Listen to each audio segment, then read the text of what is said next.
Thank you for all being here tonight. I was a little pessimistic about having this many people. Just going to be honest, where was my faith tonight?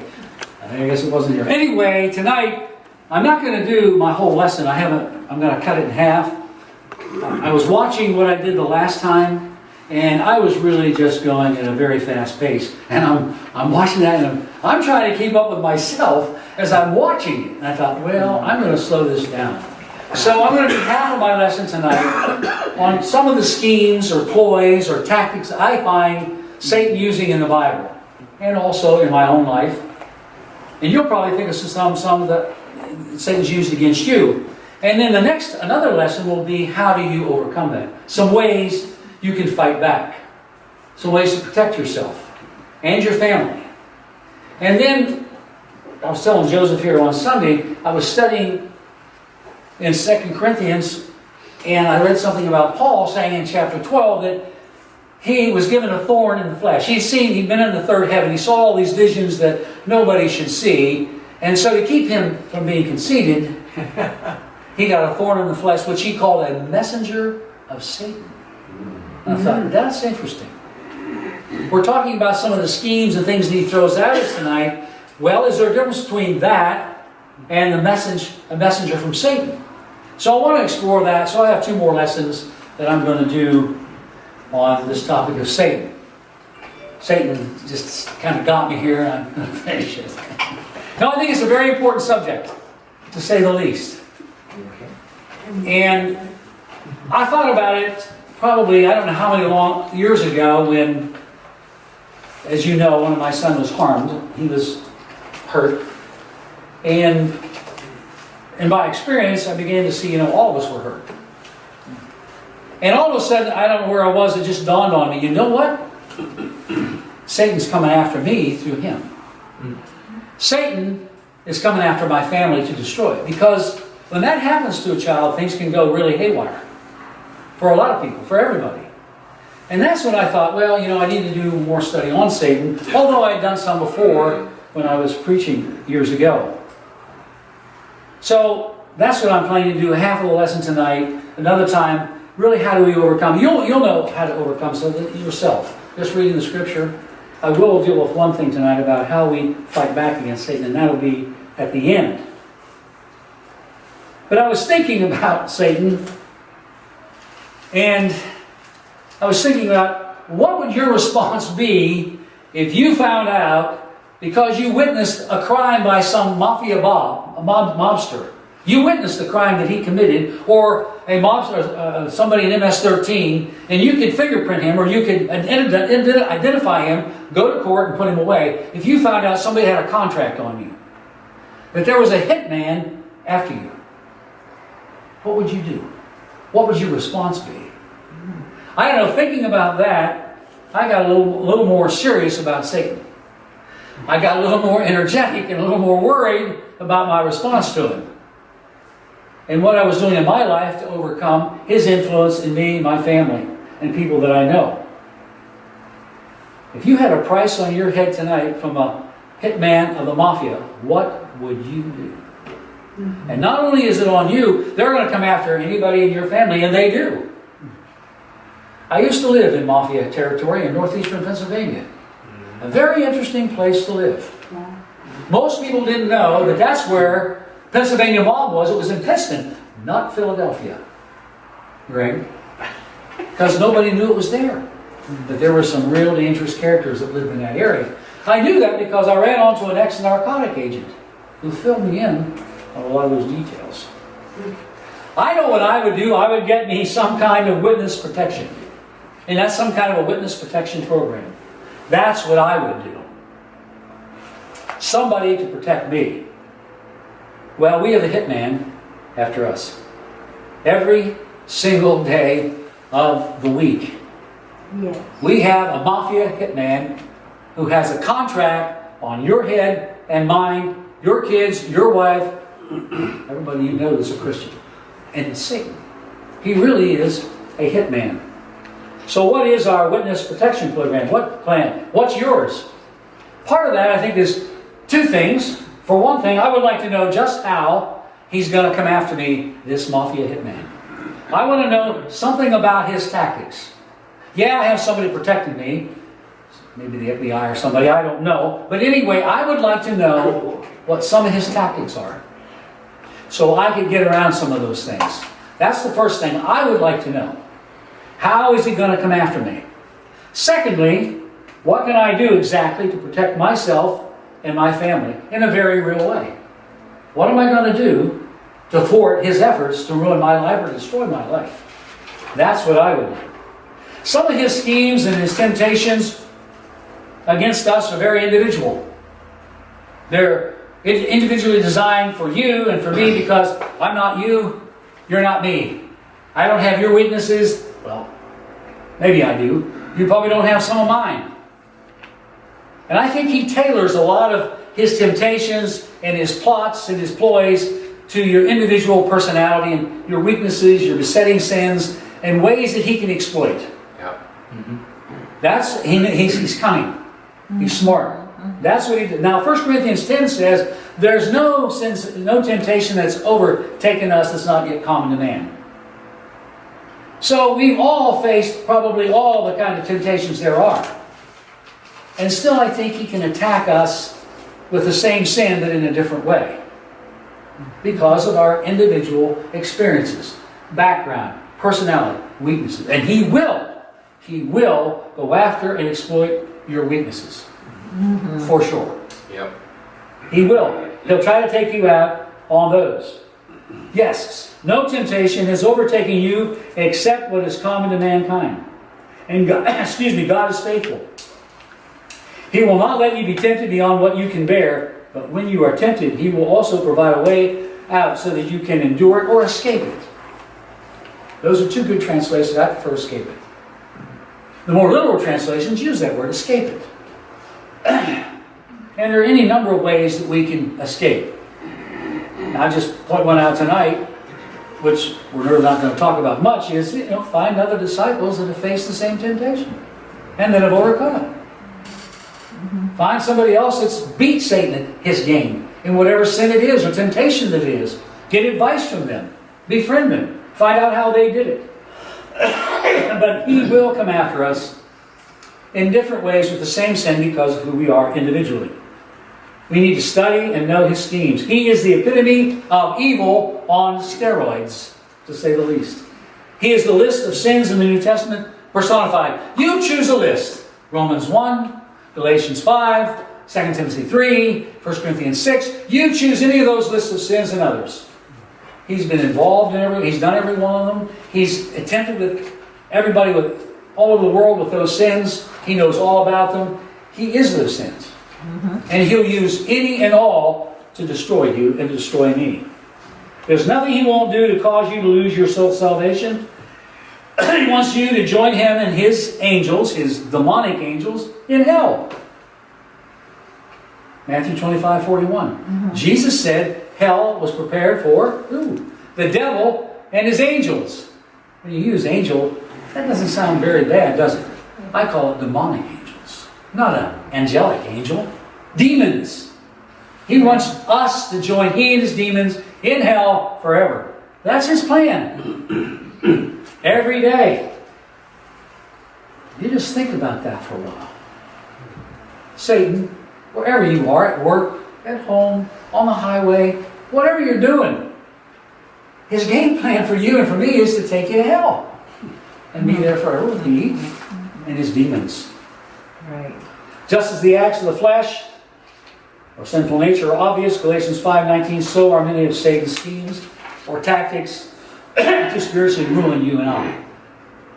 Quite often his attacks on us are with great cunning and subtlety. We don't see it coming. He's a sheep. No, he's a wolf in sheep's clothing. Right. He looks like a little dove, but he's a serpent snake. He looks like an angel, but he's a false teacher. He's a false prophet. Let's look over in Matthew 7, excuse me. I guess that vodka I had earlier didn't clear out all that. Honey, you just didn't have enough. Oh, is that right? Watch out for false prophets. This is Matthew 7:15. They come to you in sheep's clothing, but inwardly they are ferocious wolves. By their fruit you will recognize them. Do people pick grapes from thorn bushes or figs from thistles? The answer is no, they don't. Likewise, every good tree bears good fruit, and a bad tree bears bad fruit. A good tree cannot bear bad fruit, and a bad tree cannot bear good fruit. Every tree that does not bear good fruit is cut down and thrown into the fire. Thus, by their fruit, you will recognize them. When I think of fruit, I think of character. I think of behavior traits. I think of words. I think of the way you present yourself. But I also think of false teaching. That's part of the fruit of that kind of individual. In fact, a lot of behavior comes from false teaching. A false understanding of God. A false understanding of the nature of man. A false understanding of your relationship to God or no relationship to God. A false understanding of what reality and truth is. A lot of behavior comes from that. Don't ever underestimate the power of an idea, of a teaching, of a philosophy. Ever. They're very, very powerful. So Satan's not mentioned in this passage, is he? False teachers are. But anywhere there's falsehood, guess who's there? He is. John 8:44 says there's no truth in him. There's never been any truth in him. There never will be any truth in him. Wherever falsehood is, whatever the discipline is, he's there. That's who Satan is.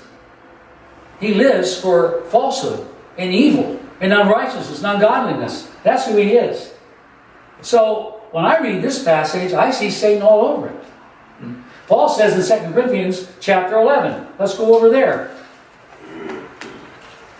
2 Corinthians chapter 11. Beginning in verse 12. If I can find it, I mark these all out. But my big fat fingers can't get there.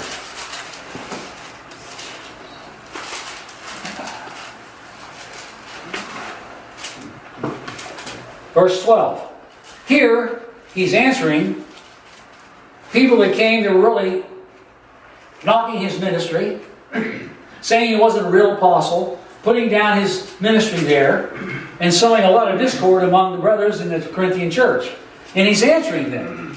And he says here, and I will keep on doing what I am doing in order to cut the ground from under those who want an opportunity to be considered equal with us in the things that they boast about.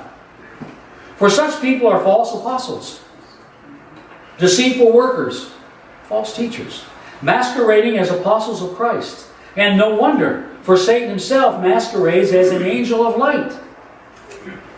It is not surprising then if his servants also masquerade as servants of righteousness. Their end will be what their actions deserve. These were false apostles, false teachers. They weren't teaching the truth incarnate and leading the Corinthians in the truth there. They were trying to get at Paul. He says they're doing exactly what their leader is doing. Satan, masquerading as somebody who's teaching the truth but teaching falsehood and living a false life. So Paul points that out. These people thought they were, that they were like Peter and Paul, but they weren't. And his cohorts, his demons, do the same thing. So let's beware of false teachers. Falsehood can be very subtle but very dangerous. You think, I talked about, never underestimate the power of an idea. Think of Mein Kampf and Hitler. He wrote that in prison. Nobody believed that it would ever come to fruition. They laughed at it. And he implemented everything he said in Mein Kampf. And look at the destruction that man caused. Look at the power of Nazism from 39 to 33 on to 45. Karl Marx wrote the Communist Manifesto. Ever read it? Ever understood Marxism at all?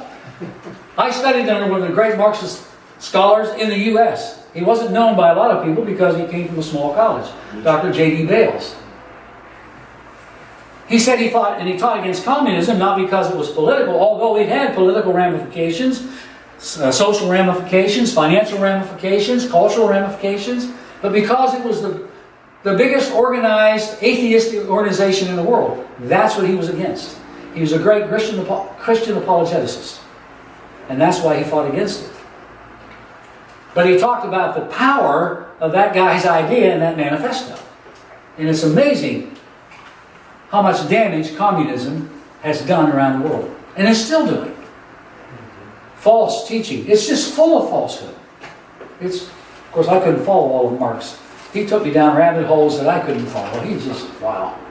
Paul probably could read it and understand it, but I couldn't follow all of it. But false teaching is a way that he will deceive us. It's something he comes after us. Who took the seed from the pathway of the heart? In Matthew 13, 18, and 19. It says Satan did. How did he do that? Well, could have been a number of ways. I think one way he did it was false teaching. False teaching. The person had a hard heart because their heart wasn't open to the truth because it was filled with false teaching and false living. Because a lot, again, of comes from your false teaching. That's who stole that seed. That was Satan.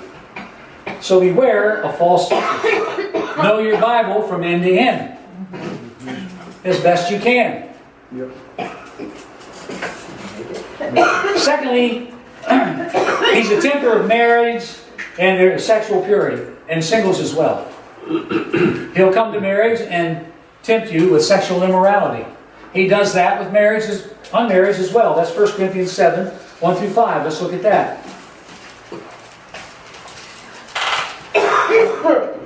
1 Corinthians 7, 1 through 5, and then 8 and 9. Although this is going to cover a lot more than that. Now, for the matters you wrote about, it is good for a man not to have sexual relations with a woman. But since sexual immorality is occurring, each man should have sexual relations with his own wife, and each woman with her own husband. Well, you know what? It was pervasive and rampant in that day. Is it not so today? Yeah. It's everywhere. They sell everything with sex. And Satan will come at us in our marriage this way. We're not careful. The wife does not have authority over her own body, but yields it to her husband. In the same way, the husband does not have authority over his own body, but yields it to his wife. Do not deprive each other, except perhaps by mutual consent and for a time, so that you may devote yourselves to prayer.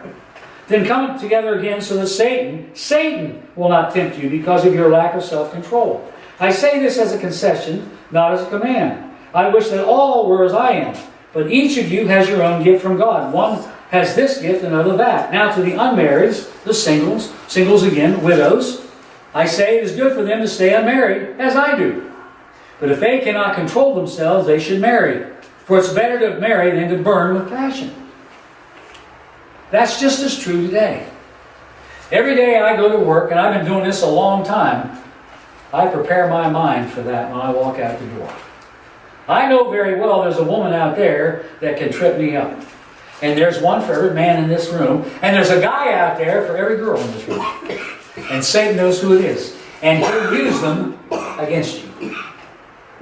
So I never go out the door. I pray about this a lot. And I never go out the door without, be very careful about that, Andy. So we need to be really on our guard here. We need to be prayerful. We need to be open with someone. Couples need another couple that they can talk to about this. Men to men, women to women, and even as couples. We need to be able to talk and share that with another couple. And be very honest and very open about it. But as I said, it's a lot more than just our sexual relationship. He's coming after our marriage in a lot of different ways. Paul and Candy talked about it through our children, and I'm going to mention that here in a minute. But he'll attack you through your finances.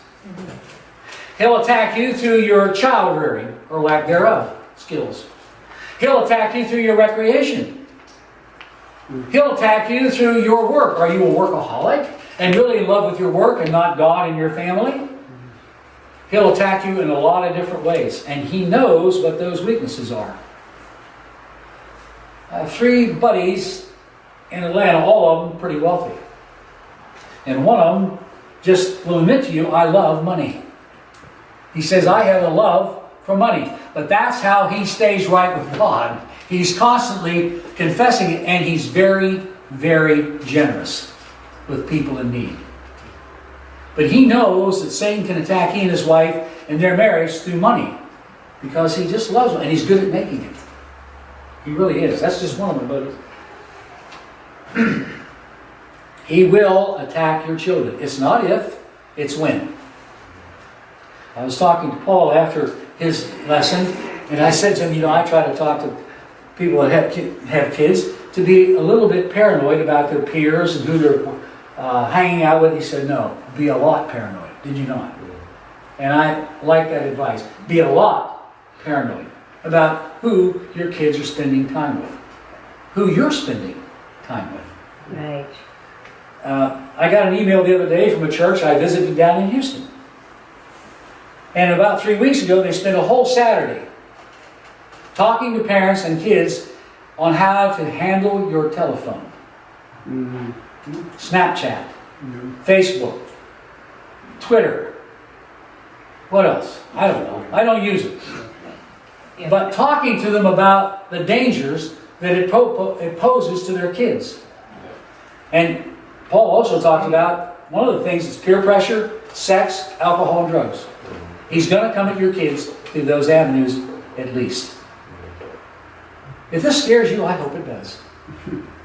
We ought to be afraid in a good way. We ought to get wired to fight back against Satan with our kids. I know what happens when a child is harmed. It affects, as I said before, the whole family, because he's coming after the whole family. And it can affect your faith. Be paranoid. Involved. And I like what Paul said. He involved a lot of people with raising his kids, didn't you? Yeah. Other marrieds with kids the same age. So they moved the same neighborhood. They did a lot of things together. People were always in their home. Even singles. Somebody says, as Paul pointed out, well, how can a single help a married person? Well, not married advice, but they can see, well, how you're reacting with one another. How your relationship is with your wife. How your relationship is with your kids and their relationship with you. I thought that was such a good point that Paul made about that. I wish I had made it, but he's smart enough. But I'm just saying, through our marriages, with sex, with all these things, he's coming for you. Yeah. It's not if, it's when. And that's as long as you live. Gene and Rusty. Older folks among us here. True. That's the third thing. He tempts us to be bitter and unforgiving towards those who sin against us or the church. These are things that I find in Scripture. There are other things. 2 Corinthians chapter 2. Is it 3 hours yet? Just only 2.5. Okay. Well, I'm on my way then. Here, he starts in chapter 2 and verse 5. The backdrop is 1 Corinthians 5, where a man had lived with his wife, his father's wife. And so Paul said, I've already delivered him to Satan, so he'll learn not to sin, so you cast him out. And that's exactly what they did. This is what my take on it is. They cast him out, and now it worked. It worked on him because he wants back in. He's repented, and he wants to come back. But there are some in that church, it seems to me, from what they're saying here, that didn't want to forgive him. That was a pretty bad example what he did, because Paul said he was in a sin that even pagans didn't involve themselves in. Over in chapter 5 of 1 Corinthians. Right. Well, Paul's answering that here in these verses, I think. If anyone has caused grief, verse 5 of 2 Corinthians 2, he has not so much grieved me as he grieved all of you to some extent, not to put it too severely. The punishment inflicted on him by the majority is sufficient. Now instead, you ought to forgive him and comfort him, so that he will not be overwhelmed by excessive sorrow. I urge you, therefore, to reaffirm your love for him. Another reason I wrote to you was to see if you would stand this test and be obedient in everything. Anyone you forgive, I also forgive. And what I have forgiven, if there was anything to forgive, I have forgiven in the sight of Christ for your sake. In order what? That Satan might not outwit us. For we are not unaware of his schemes. What's the scheme here? Unforgiveness. Not willing to let this guy back in and loving him and forgiving him. Satan was using that to mess up the church and cause division and cause discouragement here in Corinth. And Paul is answering that.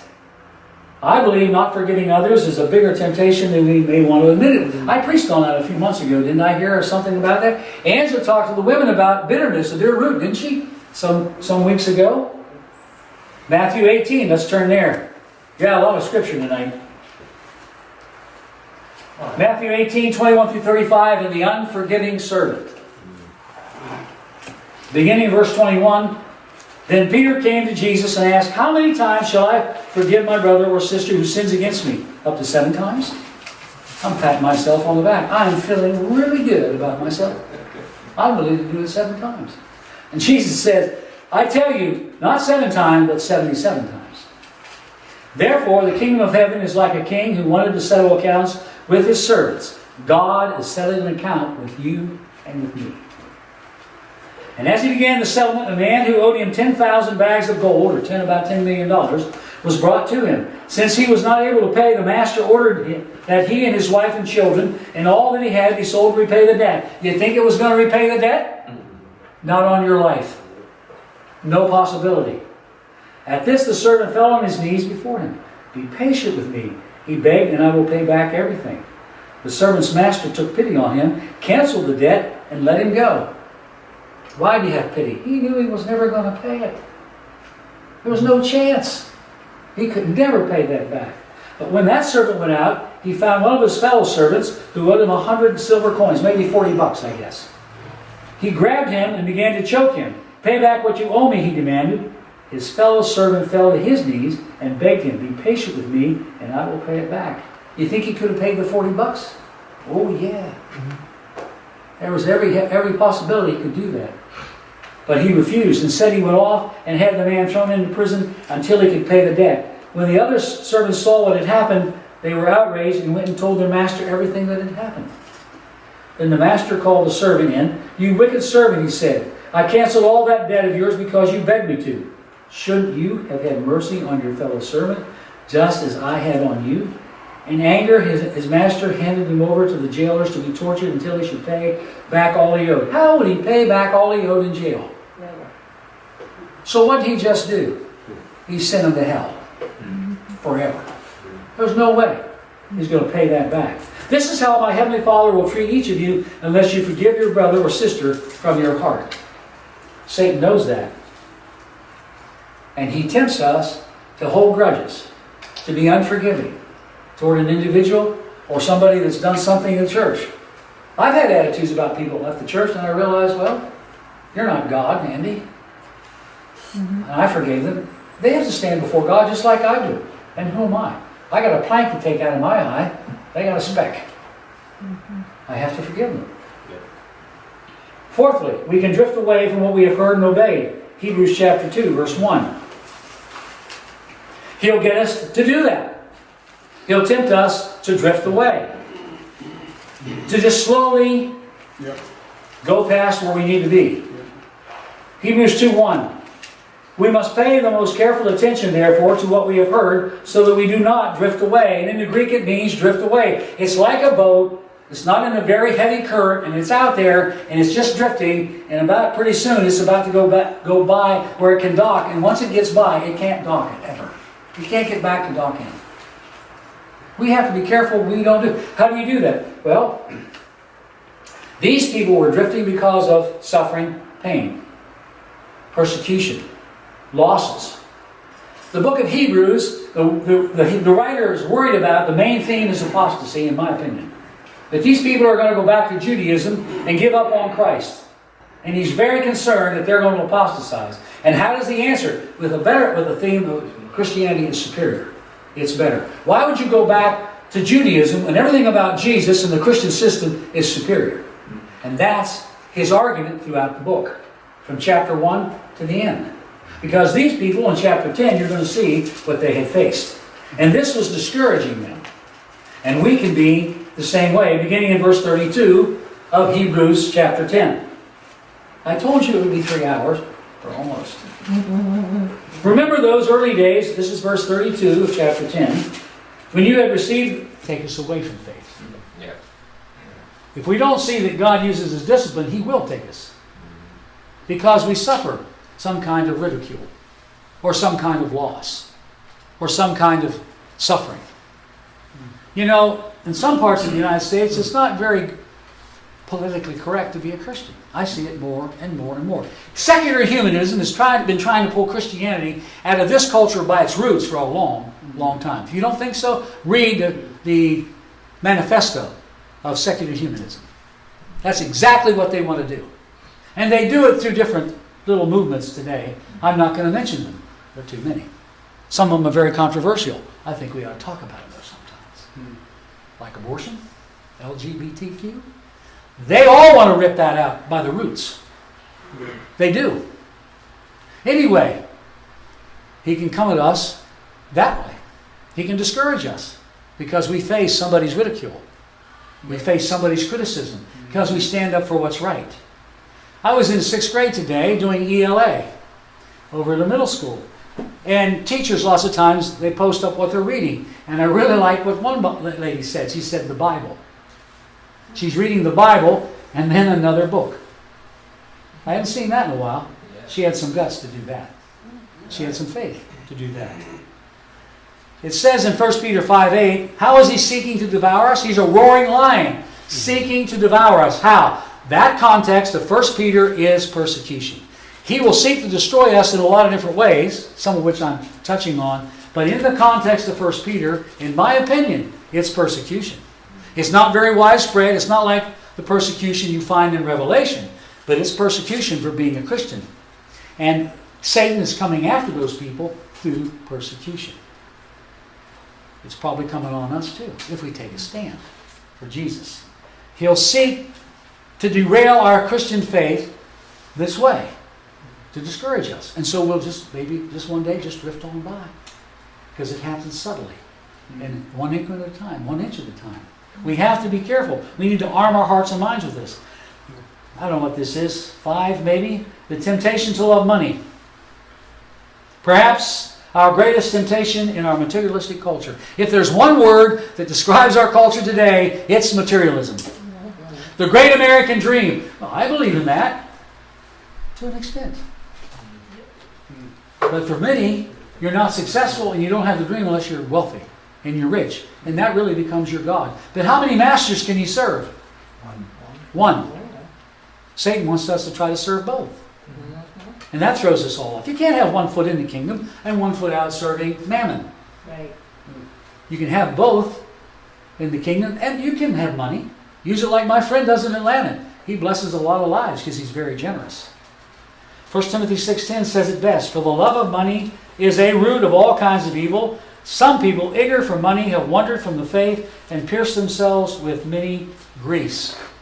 I, at 10 and 58, wanted to be rich. Yep. Decided I wanted to be rich. And I looked around, and the richest guy in my town was the most famous. And I saw movie stars, and I saw sports athletes, and I said, that's how you get rich, you become famous. So my little 10-year-old brain said, I want to be famous, because I really want to be rich. By the time I got to high school, I just wanted to be famous. And I was famous, in my own mind. No, when I was 12, in a Little League game in May of 1960, a little bit of bragging here, I struck out 18 batters in a row. There were only 3 foul balls hit by one guy. And I got a lot of attention the next day. I don't know how many radio stations called me and came by to interview me. And my head was about really big out here like this. I fell over backwards trying to carry it up the street. That was my fame. 15 minutes of glory. Not too many weeks later, playing this team, this guy hit 2 back-to-back home runs off of me. And there went my 15 minutes of fame. Just like that. But I have been tempted. Satan tempted Jesus with that, did he not? In Matthew 4, recorded there, in Luke 4. With, hey, bow down to me, I'll give you all of these kingdoms. I don't think he would have. But isn't that a temptation to materialism? Yep. If he's going to tempt the Son of God that way, you think we're exempt? Not at all. And it comes subtly. It really does. And then finally, and there are a lot of other schemes, pride, in so many ways. And we all know this. I'm preaching to the choir tonight. Romans 12:16. You all know this. Romans 12:16. Live in harmony with one another. Do not be proud, but be willing to associate with people of low position. Do not be conceited. But that really fits into the whole chapter. How do you rejoice with those who rejoice, and maybe they have more than you do, if you're not humble? How do you mourn with people if you're not humble? Huh? How do you do that? How do you share with people and practice hospitality if you're not humble? We have to be humble. And of course Philippians 2, 3, and 4, where he says, and you know this, do nothing out of selfish ambition or vain conceit. Rather, in humility value others above yourselves, not looking to your own interest, but each of you to the interest of others. Joseph's not here. It was a couple weeks ago. We were talking about pride. And I think he was talking about his prayer life and how well it was going. And he was getting prideful about how wanted to kind of pat himself on the back for how well his prayer life was going. He said it's insidious. How about Luke 18? The Pharisee and the publican or the sinner. And the Pharisee stands thus to himself and prays thus to himself. He only prayed to himself. He didn't go any further than to himself. I thank God I'm not like this man over here, and I fast twice a week and I give all this. And the sinner wouldn't even look up to God. He beat his breast. And you read that parable and you stand back and you say, boy, I'm glad I'm not like the Pharisee. I have done that. Have you? No. That's how insidious pride is. It's very, very hard to beat that. And Satan knows that, and he'll use it. He'll use it for something you're really good at if you take the credit for it. Right. He will. He'll beat you over the head with it.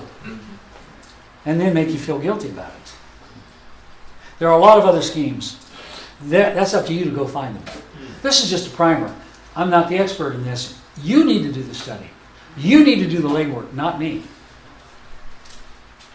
I will say one thing about one thing we can do, and that's prayer. And we all know that. Ephesians chapter 6, verse 10 through 20, 21, somewhere in there. Paul at least talks 4 times about prayer. But anyway, in the armor of God. But prayer is God's artillery. God's artillery that we send into the stronghold of Satan before we put on our armor as grunts and go in there and do hand-to-hand combat with Satan day to day. That's what it is. It's artillery. Joseph and I and several others are trying to pray an hour a day. Not all at once. I've gotten up to maybe 42 minutes. All right. Joseph. I haven't got to an hour. But we need to pray to destroy the strongholds of Satan before we go in and go hand-to-hand on a day-to-day basis. Everywhere we go, everything we do, we're in a battle. We're in a fight. Yeah. We're in a war. So we need to go to our war room. I like that picture. And there we need to pray. I need to get to that hour a day. And I'm going to try to do that. But that is one of the first defenses that we have against Satan. Is prayer. And actually it's offensive. We're going after him through the power of God. Not our power, but through Christ's power. I like what Paul says over in Romans 16. I think it's verse 19 and 20. Everyone has heard about your obedience, so I rejoice because of you. But I want you to be wise about what is good and innocent about what is evil. That's what we're trying to get at tonight. Mostly innocent, yet wise about what's evil, but innocent towards. You know what I'm saying? Mm-hmm. We know what the evil is, and we're going to stay away from it. We're going to defeat Satan at his own game. The God of peace will soon crush Satan under your feet. So, Satan's not going to be crushed under our feet until we understand who our enemy is, the tactics that he will use against us, and how much he wants to destroy us spiritually. When we understand that, and we are wise as to what is good and innocent about what is evil, then Satan will be crushed under our feet. But it starts with prayer. Okay, I'm done. Until 2 more lessons, but tonight I'm done. Amen.